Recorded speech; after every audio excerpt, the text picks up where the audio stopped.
Thanks so much. It's really, really exciting to be here speaking at TEDxGuelphU. I've called Guelph home for 10 years, and I'm delighted to be here to talk to you today about my passion, which is trying to make the world a better place. So the Sustainable Development Goals are goals that have been set out by the United Nations to try and solve some of the world's most greatest challenges. There's 17 goals, and these were set up to take over from the Millennium Development Goals that the UN set out previously.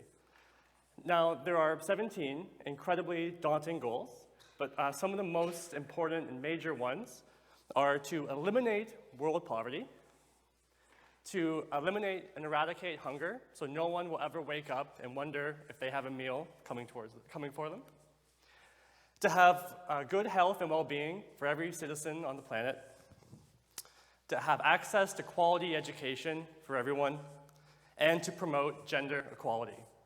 Now, these are incredibly daunting and ambitious goals, just to say the least. So where do we start? The Millennium Development Goals that were set did not accomplish what they were hoping to do, so how can we make a difference in achieving these goals? How can we, as a collective, do this? Well, currently, the system is set up to be very siloed. Governments think they're best equipped to do it. Civil society feels they're best equipped. And then there's the private sector who think they can do something. And everyone does something operating on their own in these silos. I feel that the best way to achieve the Sustainable Development Goals is to have these groups work together. Because at the nexus of those three is how we'll achieve a greater success for these ambitions. So businesses working with civil society and governments will create a better world. Now, to demonstrate that, I'm going to use an example, iron deficiency. Iron deficiency is a massive global problem. Main signs for iron deficiency range from just being fatigued and dizzy, but it's much more serious than that. It can even lead to death. The Copenhagen Consensus has indicated that iron deficiency is the #1 problem facing the planet in terms of both health and economic impact. And the World Bank estimates that iron deficiency has a loss on the global GDP of $70 billion per year. It's billion with a B. This is a map that's outlining iron deficiency rates around the world. Now, what this map shows is that iron deficiency impacts half of the world's population, 3.5 billion people, that it's seen in every country, but is predominantly seen in the developing world. So my journey with this started in Southeast Asia, actually in Cambodia, where for certain populations, up to 50% of people suffer from this preventable condition. Current treatments for iron deficiency are mainly iron supplement pills. Raise your hand if you've ever taken an iron supplement pill. Oh, wow, a lot of people. Then raise your hand if you like taking iron supplement pills. Oh, one person, okay. Iron supplement pills are simply not working. Since the year 2000, iron deficiency rates have gone up by about 10%, and spending on iron deficiency and iron supplementation has gone up by about 20%. So we're spending billions of dollars more to solve a problem that's just getting worse. We need a simple and sustainable solution for this global problem. We need the lucky iron fish.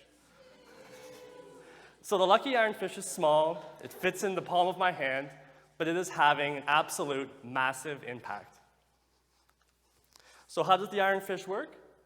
Well, simply, if you're boiling or drinking water or making anything liquid-based, put the fish in your pot with a little bit of acidity for 10 minutes. Doing this can provide up to 90% of your daily required iron intake. Regular use will help your stored and circulating iron, and our studies have shown it reduces anemia.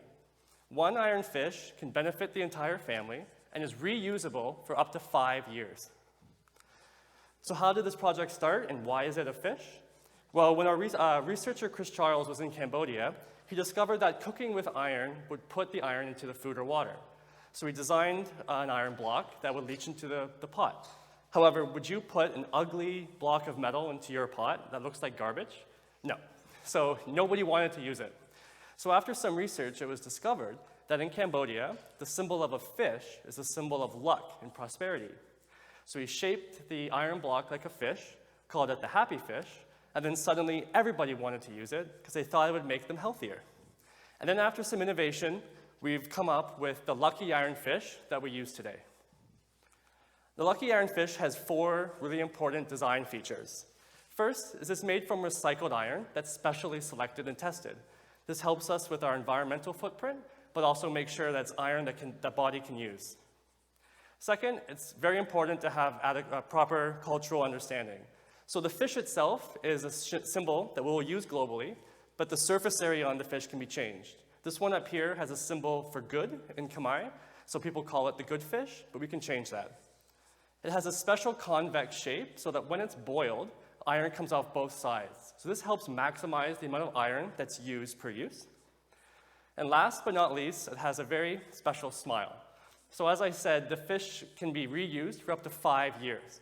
When that 5-year period is up, the smile fades away. So when your fish isn't happy anymore, that's when you have to buy a new one. So how does the ironfish compare to those iron supplements I was talking about? In Cambodia, iron supplements cost an average of $30 per person per year. Where the ironfish costs less than $10, the whole family will benefit from it, and it's reusable for 5 years. Iron supplements, because of their nasty side effects, have a compliance rate as low as 32%, whereas the iron fish has a compliance rate as high as 94%. And iron pills are something you have to take every day and for everyone in the family, where the iron fish will benefit everyone drinking from the pot, and again, is reusable. Now, if we were looking at that at a macro level, if a government or aid agency were to purchase iron supplements for just the children who have iron deficiency in Cambodia, that would cost about $500 million for a 5-year program. If that same government or aid agency purchased a fish that the entire family would benefit from for 5 years, it would cost around $2 million. That's a massive reduction in the cost. As a company, we have a 3-fold competitive advantage. It's effective, as we've seen in our clinical trials. It's affordable, as I just showed you. And we're the first to the market with this idea. But beyond our competitive advantage is where my passion comes in, and that's through our social impact. It's our mission to improve the health of our users in an impactful way. And so we have a culture to try and do something good with everything that we do. We're doing that with our strategic partnerships, and again, by cultivating a culture that our staff can always look for ways to do things better. Better for the customer, better for the company, or better for the planet. We're a for-profit company that's also for good. So in Cambodia, the fish is produced locally, which creates an income for those who are producing it. And we also purchase safety equipment for the foundries that make the fish that they can use when they're making other things. In Canada, for the international fish, we make the fish in Bowmanville, Ontario, and Canada's cleanest and safest foundry. The packaging that we use in Cambodia and the rest of Southeast Asia is made of recycled palm leaf, which is biodegradable, and we use a cooperative that hires Cambodians with disabilities, and many of those are landmine victims.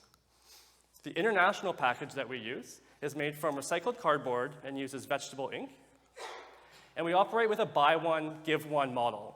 So on our website right now, at luckyironfish.com, you can buy a fish for yourself, and for every one we sell to you, we'll give one away for free to an NGO network around the world. In 2015, we sold over 40,000 units, meaning we have the ability to give away over 40,000 free fish to families who need them. We have strategic partnerships with NGOs across Southeast Asia to get the fish into remote regions for people who need them the most. And we don't just provide the fish, we also provide education. Education to talk about nutrition, the importance of healthy eating, and to dispel myths about iron deficiency. We also work with ARC agencies here in Guelph to help do the packaging and assembly of the fish with its manual in the box. So we have a social element in every aspect of the business, through our production, through our sales and distribution, through our health and education programs, and with our partnerships, we're improving both the health and the wealth of the communities where we work. Doing this has allowed us to be a B Corp, or a benefit corporation. B Corp is an international certification, much like Fair Trade or LEED, given to social companies. The Lucky Ironfish was actually Guelph's first B Corp, but there are now lots of B Corps coming every day to the Guelph community. Being a B Corp holds us accountable to our social values, as every year we have to go through an audit to make sure we're doing what we say we're doing. It validates our corporate mission of being a for-profit, for good. I think it's the future of business. And at the end of the day, it still helps with our bottom line.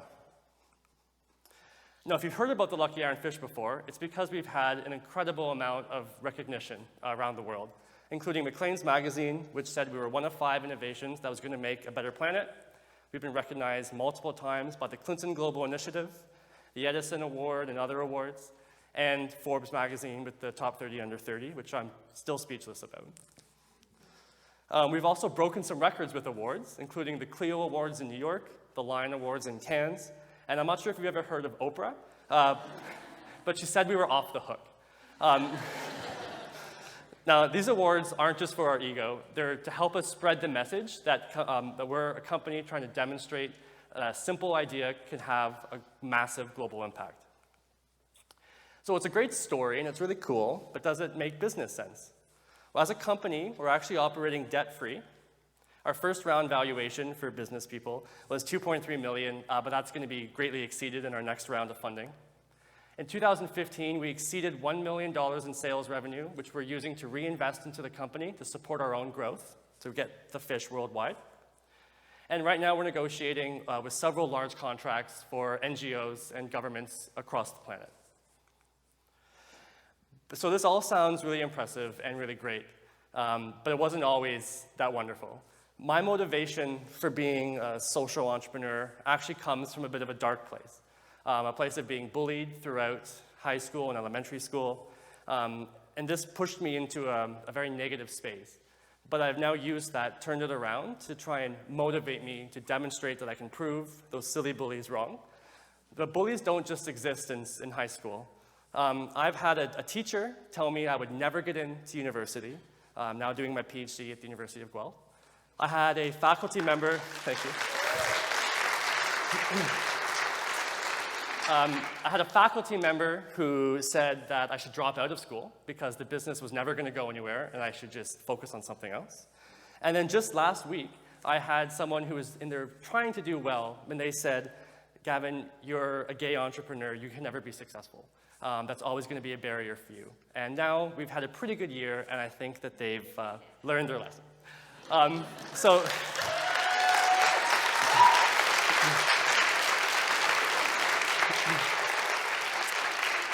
if there's one takeaway from this, it's that you have to believe in yourself and what you want to do. If you want to make a difference, you have the power to do that within you. And never let someone tell you that you can't. And if they do, just use that as motivation to demonstrate that they're wrong. Together, working with civil societies, governments, and the private sector, together we can make the world a better place. Together, we can solve iron deficiency for good. We can fulfill our mission of putting a fish in every pot. But more importantly, together, we can be the solution for the Sustainable Development Goals. Thank you very much.